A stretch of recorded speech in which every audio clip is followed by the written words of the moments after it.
All right, so today we're going to talk about mask use and why we do them.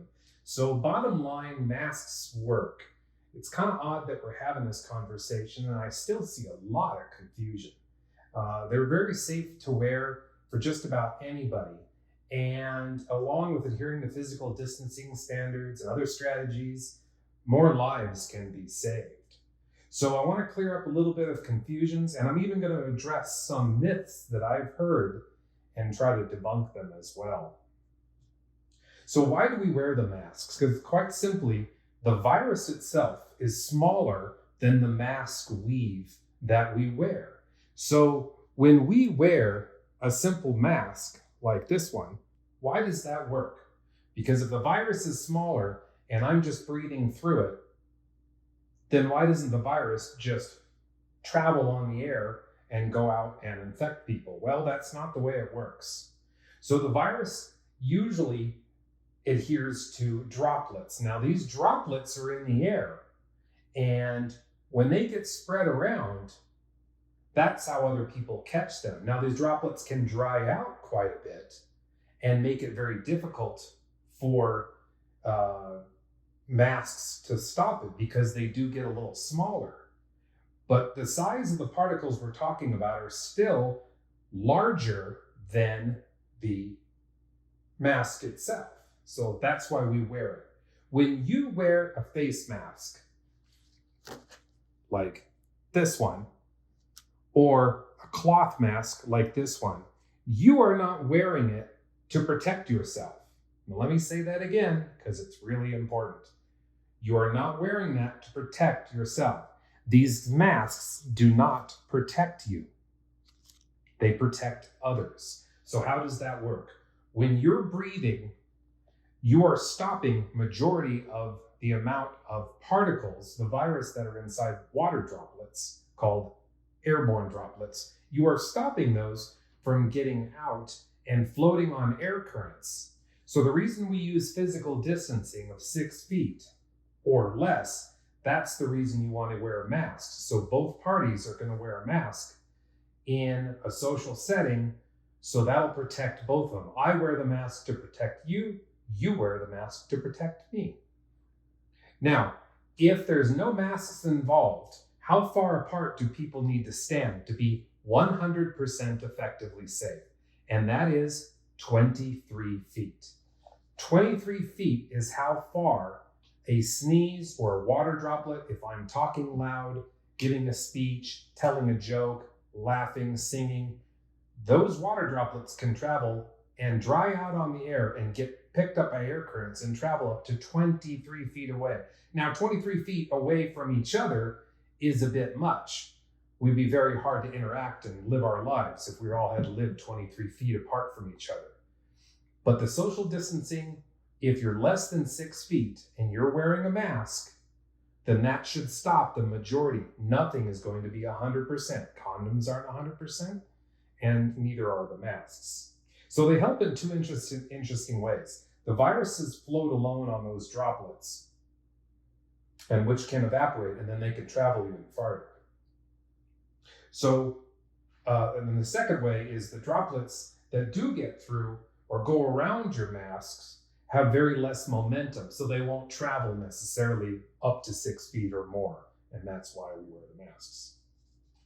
Okay, so a couple myths that I've heard before, and I'm going to debunk them right now. One of them is this tweet: if my pants don't stop a fart, then how is the mask going to work? So how this works is fart particles are very small. I mean, this small. So when you are looking at the size of the virus, here's the size that's well over 100 times bigger than the fart molecule. So, or the stuff that's inside what we consider a fart, then your pants do protect other people around you from getting that in your face, as it were. Person. The other myth was it blocks oxygen saturations. And here I did a test with an O2 sensor, and let me show you what my results are.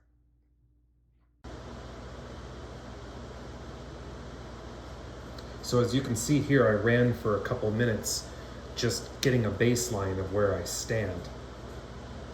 So I'm sitting bouncing between 93 and 95.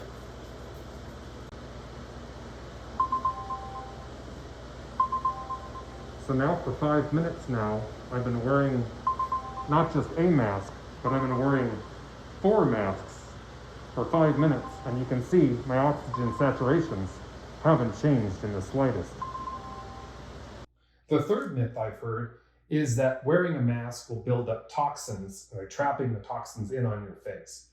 That's not true. That's not the way our body traps or gets rid of and expels toxins. We've got natural abilities for our organs inside our body that expel toxins. So it's certainly, we don't expel toxins through our sweat, like you see a lot of people of homeopathic trying to make claims that you're going to sweat out all your toxins. That's not how our body expels toxins. We've got liver and kidneys. And the other fourth myth is, I feel good, so why should I wear the mask? Well, the reason, again, you're wearing the mask, you could feel well, still have the virus, and pass it on to others. If you are alone, you do not need to wear a mask. So I see the other problem I see is a lot of folks wearing masks when they don't need to be. If you're outside in the sun and you're alone and people are beyond 6 feet, they're beyond 23 feet away. I see somebody walking their own dog down the street and they're wearing a mask. That's fine. You can wear the mask if you want to. But at the end of the day, it doesn't really do a whole lot of good because there's nobody else to infect. So if you're driving around in your car, same thing applies. You don't need to wear a mask. So what are the problems that COVID and this infection, this is just a SARS infection, what kind of problems is it having on the people that do live? It's not just the people that die with COVID or die because of COVID. It's the fact that it's causing all sorts of problems like strokes, permanent lung scarring, cardiomyopathy, blood clots, and neurogenic damage to the body. So the people that do live, that don't make the news and don't make the statistics, there's a lot of people out there that are having problems. We're also seeing right now in the news, today's date is August 2nd, 2021. We're seeing a lot of people with this new Delta variant, a lot of younger folks, a lot of younger kids getting sick and ill, and all the rest of the diseases have been ruled out, upper respiratory infection, RSV, and it's when they're getting tested, they're coming back positive for the SARS virus, COVID-2. So just to go over masks with you here, I've got a collection here of some masks, and I wanted to show you the different types. Now, the first type is just a simple mask. This also can come with a face shield attached to it. That's fine. These are just simple, what they call surgical masks or the public masks that we see around. Again, you're wearing this mask to protect others. It is not protecting you. Air goes right around the sides of the mask as you're breathing. You're just trying to trap those moisture particles and stop the virus from spreading around. The other type of masks we might see out there is actually an upgrade from masks, and that is your respirators. So unlike the cloth masks and the surgical masks, the respirators are designated by numerical values typically, when we commonly heard them referred to as N95s. So what does that 95 mean? It means it's 95% effective. Doesn't mean necessarily if it fits very well on you and it's 96, that's okay. Just if it's loose fitting and it's kind of crappy, the idea is just an average. This mask should protect you at N95 level. Now you can get face mask respirators and you can add on different kind of respirators. Here you're seeing one with a P100. That means it's oil-based and respiratory-based for water droplets, but it's rated at 100%. So in other words, if the mask was fitted absolutely correctly to the patient or to the healthcare provider, then this is when they need what we call respirators. Now there is a lot of fake respirators out there. Here's a couple right here. You might see them around. They're called KN95s. So KN95s is the designation for the N95 in China. There was some studies done just a couple years ago by 3M from other N95 equivalents just before COVID started. By 3M was testing this. They put it out every couple years. And here's the data sheet.